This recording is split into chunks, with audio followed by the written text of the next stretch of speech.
Welcome everybody to the Lavish Show. I have a phenomenal guest on the show today, all the way from Thompson, Georgia, by way of Atlanta. We are here in Destin, Florida. She's a phenomenal author, and she goes by the name of Miss Jennifer Crenshaw. How are you? I'm great. Thanks for asking. All right. Well, it's been a long time coming having you on the Lavish Show, and I'm so glad that you are here.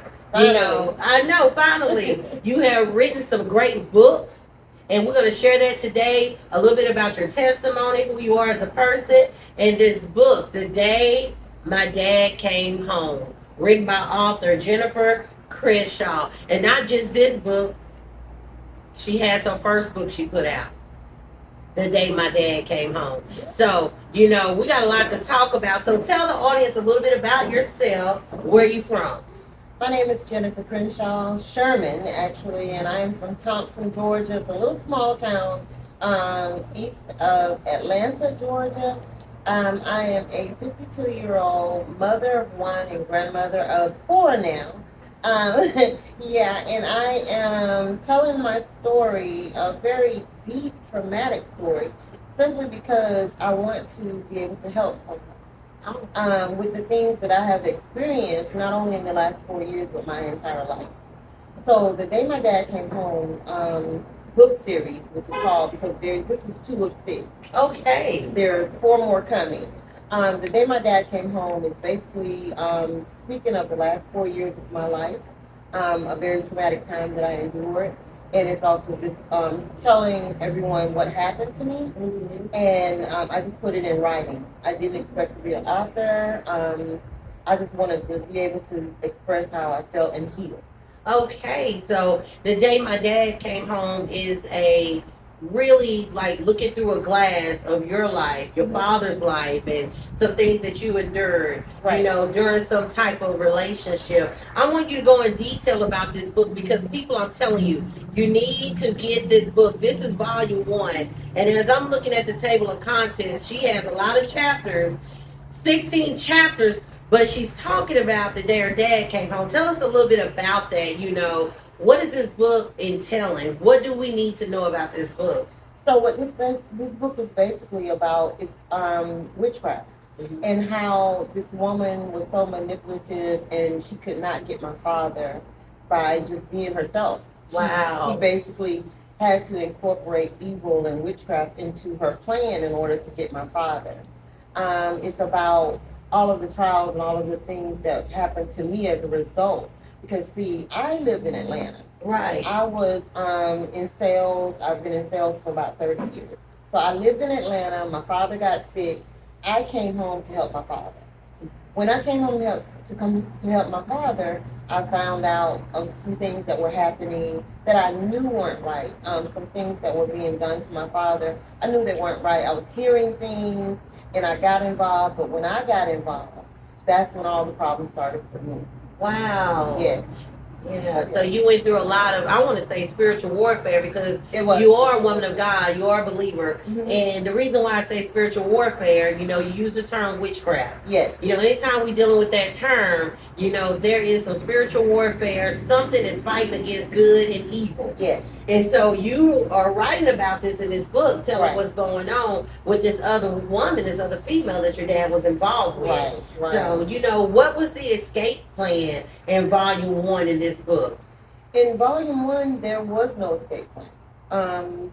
There was no escape plan simply because in volume 1, that is when I found out what was going on. Wow. That is when a lady pulled me off of the street and told me to come and see her. And when I went to see her, she told me what was being done to me.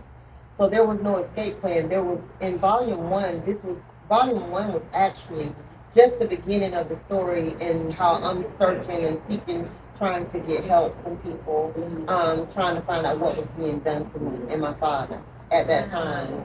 So volume 1, I guess, was the beginning. So like you said, this is a series of books coming out. As far as the escape plan goes, you know, we won't really know until we get the book and start reading more into your life. You won't know. You will be, okay, let me say this right here. What I wanted everyone's mindset to be in each of my books is what my mindset was when I was going through it. Wow. I was constantly going in circles, mental and actually physical. Mm-hmm. So I wanted everyone to be just as confused and lost and oh my God, those oh my God moments. Yes. Just like I was when I was going through it. Wow. So the series of books that I have, like these are 2 of 6. Mm-hmm. Okay, and there may be more. Mm-hmm. We can't say that there won't be more because everything that I speak of in these books, just because it has lessened or just because it has some things have diminished, Right. there are still things going on, and I am still under spiritual warfare. My father is still under spiritual warfare. So this book may continue to be a continuous series. Right. But through the process, you're healing. Yes. Through your writing, getting the word Yes. out so people can get the books Yes. that have experienced these same things that you have And didn't know what was going on. and didn't know what was going on. Yeah. So, this is just, something to our audience. If you dealing with a relationship and it's a very controlling spirit, manipulative spirit, Yes. you need to get this book because this book is going to give you some details on how to escape, get out of some things, or how to find out what's going on with your spouse or with your loved one. Right. This is a series of books that's coming out, about, when I said escape plan, through your book, through your writing, are you being healed? I am being healed. We're going to talk about a little bit later on why we're here, why we're in Destiny. Right. But I am being healed. You can be healed, you can forgive, but you can never forget. And I am dealing with the forgetting, and I don't think I'll ever forget. What I went through, because you talk about me going through someone placing something in my bed in order to go inside of me in order to kill me. Wow. You're talking about someone to create false charges and me to be charged with felonies. You're talking about someone who is so desperate that they would actually use spiritual warfare or witchcraft in order to gain someone, in order to steal them against their free will. Right. Well, let's talk a little bit about that. In the book, you mentioned about a side chick.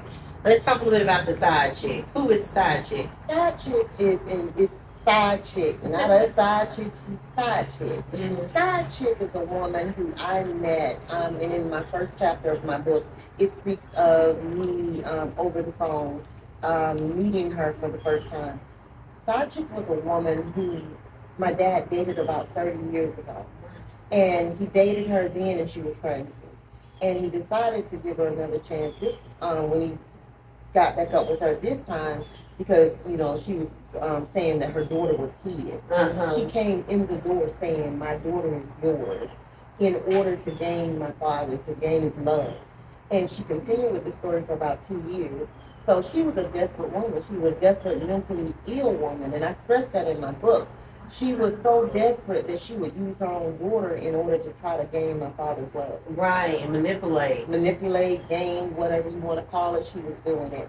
And she was so desperate that she knew she was a side chick. Now, a lot of women don't know they're a side chick, but a lot of women do know they're a side chick. In this case and in these books, she knew she was a side chick because of mom. I speak of mom in my book, and that is was my stepmother, but she was more like a mother. Right. And she helped raise me with my father. Wow. So my mom was my dad and my mom had been together like almost 50 years. Regardless of what, they were still together. And she knew of her. Sachi was so desperate that she would actually call her and pick at her.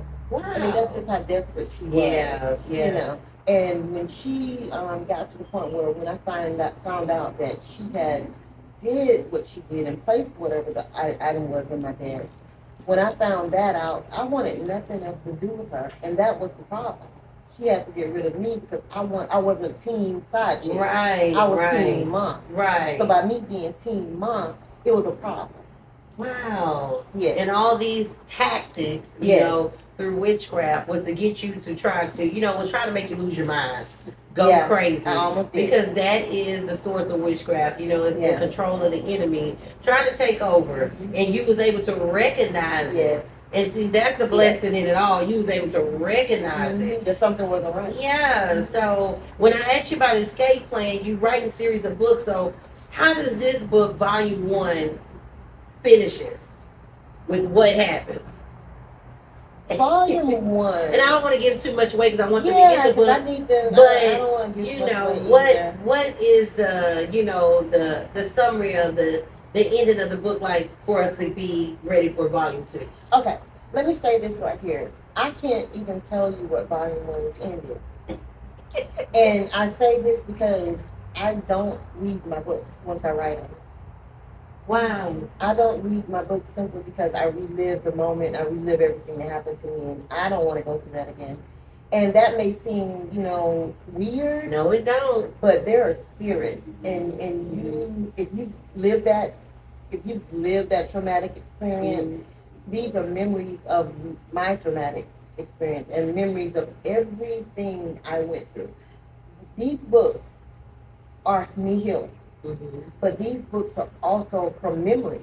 Okay. And these books are also from 4 years ago. Wow. So I actually am able to write a book in 3 months from memory from 4 years back. Wow. That's how traumatic it is. So therefore, if it's that traumatic, I don't want to experience that. Right. So, audience, you're going to have to get the book to see the meat of this story about the author Jennifer Crenshaw. We're going to take a break and come back, and we're going to talk about Volume 2, The Day My Dad Came. Hey, this is Shara from The Lavish Show.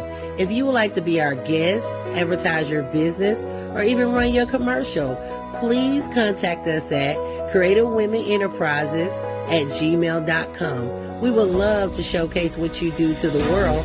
We even have sponsorship packages available. So please contact us today at creativewomenenterprises@gmail.com.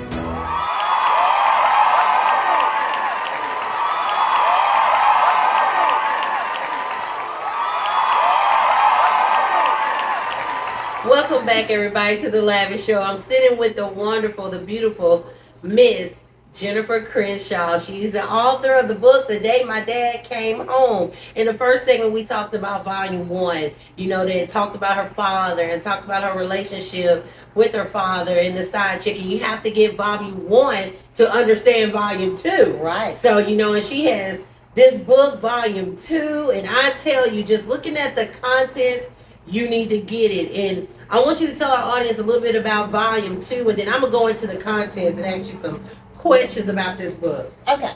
So the way that it went, the first volume was actually about everything that I went through when it first started. Right. In 2017. But it goes into 2018 when I was arrested. It ends with me leaving my father's house. Okay. Because there was so much picking, and she was doing so many things where she was manipulating the situation. She was basically my father was under. And when I say under, I mean she had already got him. He was under a spell. Felt like a spell. It was a spell. It didn't feel like it. It was. So I didn't even recognize my father. My father was someone else, and I couldn't understand why he was someone else simply because I don't deal with witchcraft. I don't deal in it. I don't deal with nobody. I've heard stories. But I don't believe in stuff like that. I didn't believe. I had no choice but to believe until it started happening. Let me ask you this: if you grew up in church, yes, or were you familiar with any of that growing up? Yes, I was familiar with it. I knew of it because I did grow up in the church. Yeah, and I grew up in a holiness church. Right. So therefore, the pastor spoke on it. The preacher spoke on it. And also, I would see in my book I referenced in Volume 1.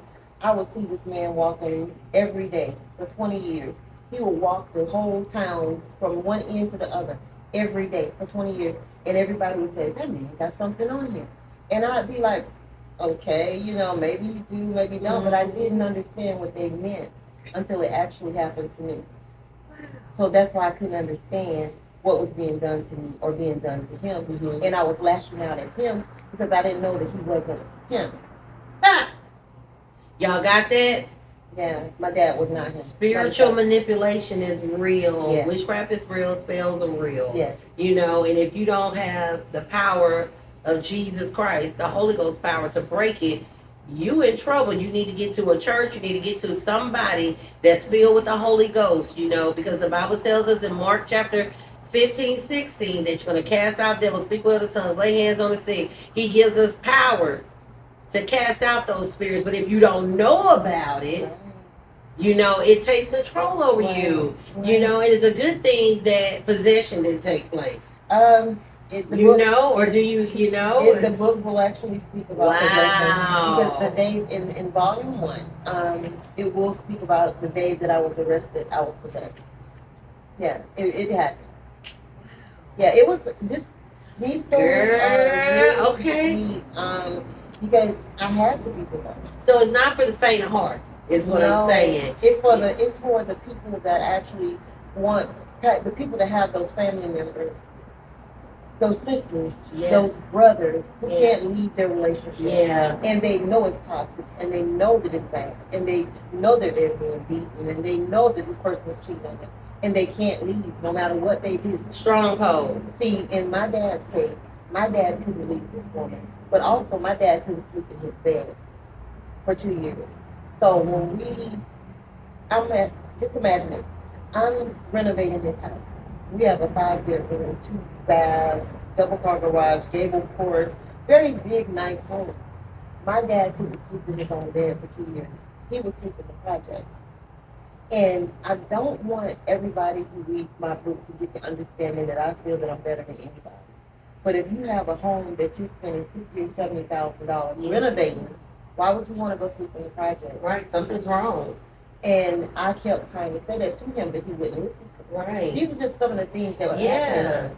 He wouldn't listen to me. Because a lot of things, some of the signs of people that deal with witchcraft or deal with sorcery, things of that nature, they have a narcissistic spirit, very selfish. Mm-hmm. And so if you're dealing with a female or a male, they are not givers, they are takers. Right. They're not doing things that'll please, their spouse or whatever. Right. So even in this book, I'm looking at these table of contents, these chapters: energy manipulation, escape to freedom, Rico, my Uncle Bo, the high priest. Wait. His name is Rico. Well, tell us a little bit about that. Rico was a guy, because after my second marriage failed, I had everything that I needed from my ex-husband. So me actually leaving my husband was forced because of drug addiction.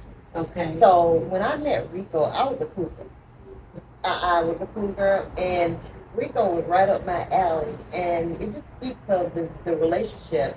But in speaking of Rico, in the first chapter of the book, I basically talk about, imagine you meeting people in relationship-wise. Right. You're meeting people, and the same thing happens every time. You meet them, you get along very well with them, you're in a complete happy state. And then all of a sudden they tell you they don't want to see you. They don't want to see you. Or they start treating you like you don't even exist. And you didn't act like that before when I met you. Or they were just at your house the night before, and then you go and you're out in your hometown and you see them and they run from you. Wow. These are some of the things that I actually experienced. And I tell you, women need to hear this. Yeah. They do, because this is reality. One thing I pick up from you, you're very real. Yes. And personable. Yes. I done interviewed a lot of people and they just beat around the bush, or they have a different little, gimmick or something. But I picked that up from you when I first met you in Goshen, Mississippi. Yes. At this event. You came all the way from Atlanta, right. With your books. And I know that you have a spirit of perseverance. Yes. So, it's just amazing that you're here sharing this testimony with us. I'm sharing it to help people. I know. Let's talk about the high priest. Just a little bit. The high priest was someone that I met by mistake. I actually, after a certain situation in my book happened, I actually took off to Atlanta to find someone to help me because I was helpless and hopeless. And something happened with my dad in the book. I'm not really going to go into detail.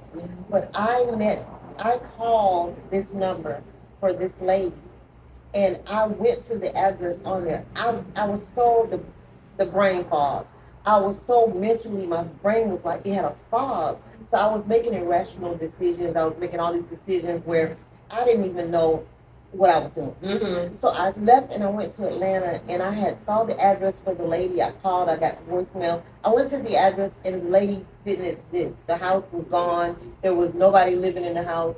And then I was so desperate. I was looking through the pages and looking on the internet and trying to find someone who actually deals in spiritual warfare, spells and roots and all that stuff. And I found the high priest. But when I got to his place where he lived in this very expensive, very nice apartment complex. And I was like, is this supposed to be like this? Mm-hmm. How can somebody who's doing this are able to cure me or heal? Because at the time I was thinking they're going to cure me. Right. How can somebody that's able to cure me or whatever live in an apartment complex? What is going on? But when I walked into that guy's house and he told me to take my shoes off, and then he went in the room and he prayed and he came back. When I tell you that this guy gave me so much clarity, because see that he was the third person. Mm-hmm. There are 10. Mm-hmm. There are about 10 people that I went to get help. Wow. He's the third of the 10 people. So there was Michelle, the one who stopped me outside of my job and said, "Come see me," and told me what was going on initially. There was a second person that was same name. I'm gonna say her name is same name, Mother Earth. Uh-huh. She was the one that was over the phone that was telling me about the situation. There were more people before her, but I didn't really put it in the book. There was one who told me to drink what do you call that stuff? Aloe vera juice. She told me to drink that to try and cure whatever it was, to get rid of whatever it was. So he's actually the fourth person. He was the one who was from India. So you were searching for help. You was looking for help for a spiritual foundation, Right. basically. And Right. you went through all these avenues. Right. And you know what? I want to correct myself. He was actually, the high priest was, hold on, the one from India was number 5. Mm-hmm. The high priest was from Jamaica. I met him when, once again, I was searching. Mm-hmm. But the difference with the high priest is, I proved my dad. One day I told my dad that we were going to go to court about a contract. Mm-hmm. My dad was so far under the spell that in order for me to get him anywhere, I had to lie to him. And I never lied to my dad. Mm-hmm. I had to lie to him to get him to go with me. Like, we were going to court, Dad. We were going Right, to court. right. I need you to be in the car with me. We're going to Atlanta.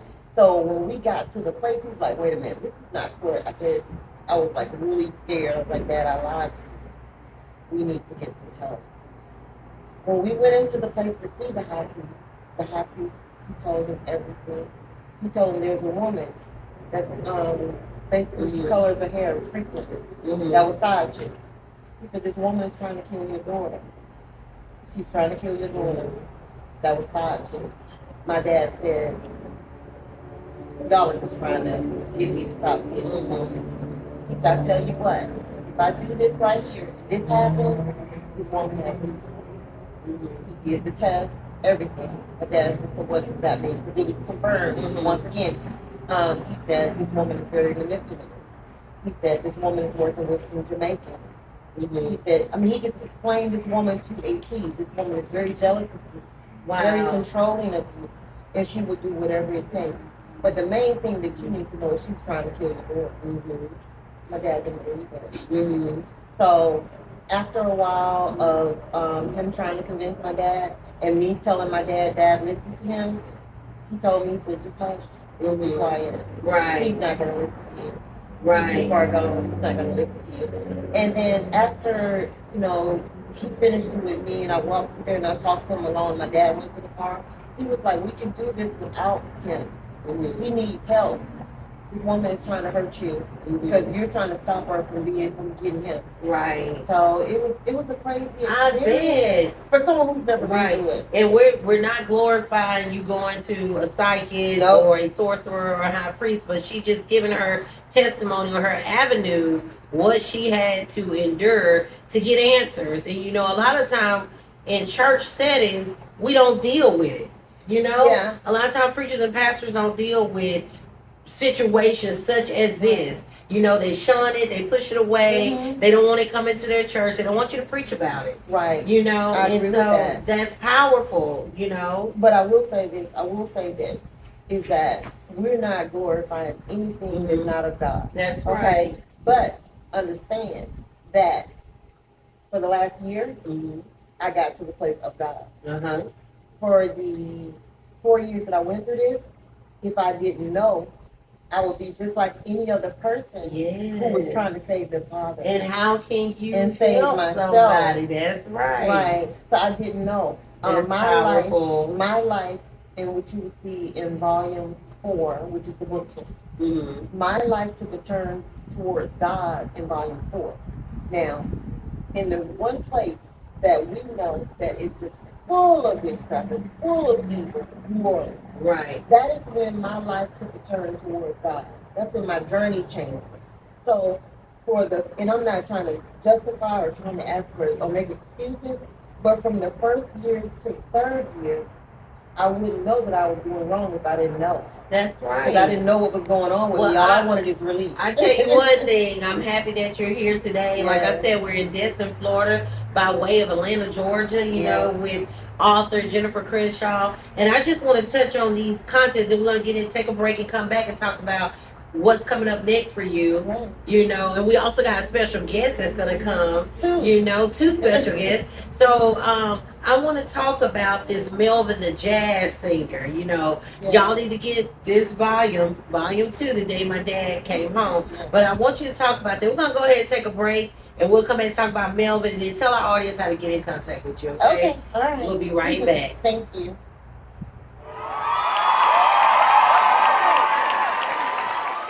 Welcome back, everybody, to the Lavish Show. I'm sitting with the beautiful author Jennifer Crenshaw by way of Atlanta, Georgia, with her 2 books, The Day My Dad Came Home, Volume 1, Volume 2. So, you gave us a lot of information, you know, dealing with spiritual warfare, dealing with your journey in life, your father's relationship, your relationships and journey.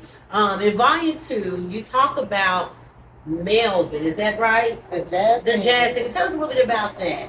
So Melvin, the jazz singer, in which I want everyone to know that both of my books are very true. I mean, everything, they're so real that I scared myself right now. Melvin, the jazz singer, is the love of my life, to put it mildly. He's the one person who took me to a level of maturity at first. And I say at first, and it's kind of hard in speaking about Melvin the jazz singer because of everything that I've been through. But Melvin the jazz singer was a man that changed my life forever. He was a man that was supposed to be there, and I was supposed to go through things with him. But he was also a man that was stripped from me as a result of witchcraft.